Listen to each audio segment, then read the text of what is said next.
Hello and welcome to everybody on Cloud Fitness. So in today's video, I'm going to tell you about a short trick or you can say a small tip which is dropping a database in Databricks. So when I say that, I have usually faced this problem that whenever I'm trying to drop a database which has quite a lot of tables, it actually gives you an error that you cannot drop a database until you drop underlying tables. Now for that, I have a small snippet which you can utilize, to drop the database directly and, dropping the tables as well. So let's go ahead, go to the portal and see how we can do that.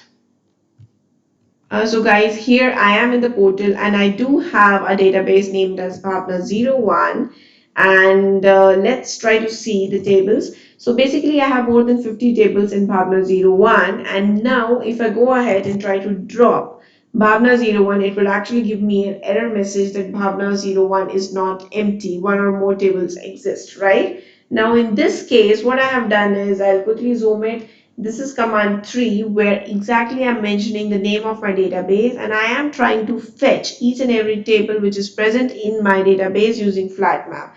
I have already explained about flat map in my previous videos in the Databricks part 1 and part 2. So you can go ahead and check that. Now once I have all the list of the tables in the tables, I'm trying to go through each and every table and try to execute the statement of drop table. Now let's go ahead and run this command 3 which will delete all the underlying tables in one go. So basically I had views inside my database, so that's why I have named as drop view if exist, and right now it is dropping all the views. It has already triggered quite a lot of jobs. If you have tables, then you can use the statement drop table if exists. I had views. So now guys, you can see that my command 3 has run. It took quite a lot of time. It took 3 minutes because I had lots of data and lots of tables.